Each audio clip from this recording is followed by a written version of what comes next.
നമസ്കാരം. ഇന്ന് നമ്മുടെ 127ാമത്തെ എപ്പിസോഡാണ്. ഇന്ന് വളരെ സന്തോഷത്തോടെയാണ് ഈ എപ്പിസോഡ് ഞാൻ ചെയ്യുന്നത്.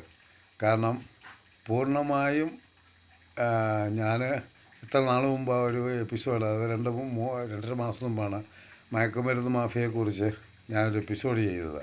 അത് അന്ന് തന്നെ വിത്തിനെ പിടിക്കുകയൊക്കെ ചെയ്തു. ഇപ്പം നിലവിൽ അതൊക്കെ പോട്ടെ.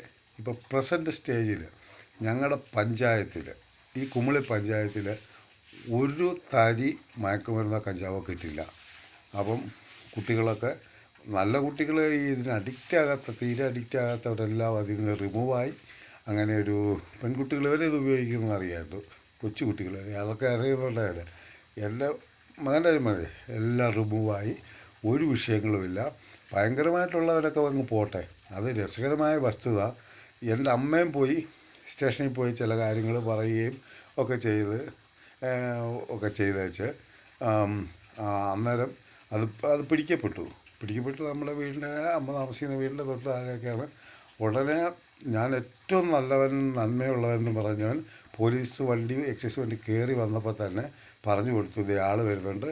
അതായത് ആ നല്ലവൻ, നന്മയുള്ളവനെന്ന് പറയുന്നവൻ വിളിച്ചിങ്ങോട്ട് പറഞ്ഞത് ഇതേ വരുന്നുണ്ട്, മയക്കുമരുന്ന് മാറ്റിക്കൊള്ളാൻ. ഞാൻ അയാളെക്കുറിച്ചൊന്നും അങ്ങനെ, അയാൾക്കും ഒരു മകനുണ്ട്. അവൻ ഒരു കാലത്ത് ഇതിലേക്ക് പോകുമ്പോൾ അവന് മനസ്സിലാവും. എന്നിട്ട് ഇവരുടെ വീട്ടിലെ സ്ത്രീകളാണ് അതെടുത്ത് ഒളിപ്പിച്ചത്. ഇവർ വീട് മൊത്തം. ഇപ്പോൾ അതേ സമയത്ത് ഈ സ്ത്രീ പുറകെ കൂടെ പോയി കളഞ്ഞു. എന്നിട്ട് ഇന്നലെയാണ് ഞാൻ കുറേ നാൾ കൂടി, ഞാനും എൻ്റെ ജീവിതത്തിലെ ഏറ്റവും പ്രധാനപ്പെട്ട വ്യക്തി, പിന്നെ പറയാം, ഇവിടെ വീട്ടിൽ കുറേ നാൾ കൂടി വീട്ടിൽ വന്ന് എന്നെ ഇവിടെ ജീവിക്കാൻ സമ്മതിക്കാൻ ആ വീട്ടിലെ സ്ത്രീ ഇവിടെ വന്ന് ഭീഷണിപ്പെടുത്തി. ആ സ്ത്രീയെ, അപ്പോൾ ഈ അവൻ്റെ അമ്മയാണ് ഈ പിടിക്കപ്പെട്ടവൻ്റെ. അവനെ കണ്ടു. അവൻ്റെ അതുകൊണ്ട് 2 ബീഡിക്കുള്ള കഞ്ചാവാണ് പിടിച്ചത്. അതുകൊണ്ട് സ്റ്റേഷൻ ജാമ്യത്തിൽ വിട്ടു. അവൻ്റെ അമ്മ ഇവിടെ കയറി വന്ന് പൂരത്തെറി, അവൻ്റെ അപ്പം വന്ന് പൂരത്തെറി ഇവിടെ വന്ന്. പക്ഷേ ഞാൻ വിചാരിച്ച് എല്ലാത്തിനും പെട്ടു വന്നു. അപ്പോൾ എൻ്റെ മരുമക്കളൊക്കെ ഒരു ഇതും ചെയ്യാത്തവരാണ്. കാരണം നല്ല ഒന്നാം തരം. എനിക്ക് മോനുണ്ട്, അവനെ സഹിതം എല്ലാവരും നിൽക്കുക. അവരുടനെ കട്ടപ്പനയിൽ ഇവിടെ വന്നു. അതിന് ഒരു രക്ഷയില്ല. അവർക്ക് എപ്പോഴും നിൽക്കാൻ പറ്റുമല്ലോ. അവർ പോയി കഴിഞ്ഞപ്പം ഇവിടുത്തെ സ്റ്റേഷനിലെ എസ് ഐയുടെ നമ്പർ അമ്മ കൊടുത്ത്, അമ്മ വിളിച്ചേക്കാമെന്ന് പറഞ്ഞു. പക്ഷെ വിളിച്ചിട്ട് എടുത്തില്ല. പക്ഷേ ട്രിവാൻഡ്രത്തിന് ഞാൻ തിരുവായിട്ട് എന്തെങ്കിലും വന്നാൽ ഞാൻ ട്രിവാൻഡ്രമായിട്ടാണ് ട്രിവാൻഡ്രമായിട്ട് കോൺടാക്ട് ചെയ്ത്. അവർ പറഞ്ഞു ഇപ്പോൾ വരേണ്ട സാഹചര്യമുണ്ടോ. ഞാൻ പറഞ്ഞു ഇപ്പോൾ ഇല്ല എന്ന് പറഞ്ഞു. തെറിയൊക്കെ കഴിഞ്ഞ് പോയത് പറഞ്ഞു. അപ്പനും അമ്മയും വന്നാണ് തെറി പറയുന്നത്, മാനെ പിടിച്ചത്. എന്നിട്ട് ട്രിവാൻഡ്രത്തിന് പറഞ്ഞു, എന്തെങ്കിലും ഇത് വന്നാൽ 1 മിനിറ്റ് മുമ്പ് വിളിച്ചാൽ മതി, ഇവിടെ അന്നേരം എത്തിയിരിക്കും, ഒന്നും പേടിക്കണ്ട. ആ ധൈര്യം എനിക്ക് ഭയങ്കരമായിട്ട് ഉണ്ട്. അതിൻ്റെ സന്തോഷമുണ്ട്. ഇപ്പം ഈ വെല്ലുവിളിക്കുകയാണ് ഈ കുമിളി പഞ്ചായത്തിൽ. ഇനി ഞാൻ അടുത്തതെന്ന് പറഞ്ഞാൽ ഇടുക്കി പ്രദേശത്തെ എനിക്ക് കൃത്യമായിട്ട് അറിയാം. അത് ഞാൻ അനൗൺസ് ചെയ്യും. പിന്നെ ചിന്നാളെന്ന് പറഞ്ഞ ആളായിരുന്നു ചക്രത്തെരുവിൽ, അവിടെ ആയിരുന്നു വിറ്റുടനെ. അവനെല്ലാവരോടും ഓണത്തിന് മുമ്പ് ഒന്നിച്ച് തരാൻ എല്ലാവരും പറഞ്ഞു വിടുകയാണ്. എല്ലാവർക്കും ഭയമാണ്. എല്ലാം പിടിക്കപ്പെട്ടു. ഒരിടത്തും കിട്ടില്ല. ഇപ്പം കഞ്ചാവ് എന്ന് പറഞ്ഞ സാധനം MDMA വരുമ്പോൾ 2 മാസം മുമ്പേ ഈ പ്രദേശത്തെ അറിയാം, എല്ലാം നിന്നുപോയി. അങ്ങനെ ഒരു അവസ്ഥ.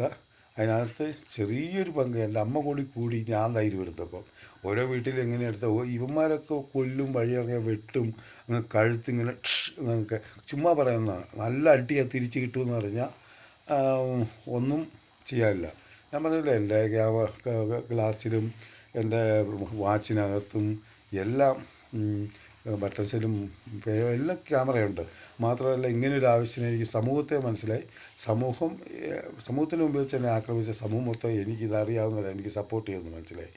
കാരണം എന്ന് പറഞ്ഞാൽ എനിക്ക് ഒത്തിരി കൂട്ടുകാരും വന്നത്, പക്ഷേ എൻ്റെ കൂട്ടുകാരൊക്കെ ഉണ്ട്. പക്ഷെ അവരെല്ലാം മദ്യപിക്കുക ചെയ്യും. പക്ഷെ അവരൊന്നും മയക്കുമരുന്ന് ഉപയോഗിക്കില്ല. ഈ പുതിയ തലമുറ, ഈ ഒരു ജനറേഷനെ മൊത്തം ഇല്ലാതാക്കാൻ കുറേ പേര് ഇറങ്ങി. കൊച്ചു പിള്ളേർ, അത് ഇവന്മാരൊക്കെ ചെയ്യുന്നത് ഒന്നും ചെയ്യാനില്ല. ചുമ്മാ തിരിച്ച് കിട്ടുമെന്ന് പറഞ്ഞാൽ ഇവനൊന്നും ചെയ്യില്ല. അല്ല, ഈ ചുമ്മാ തല്ലും പിടുത്തമുള്ളൊക്കെ അടിച്ച് ക്രൂരമായും ചെയ്ത് കളയണം.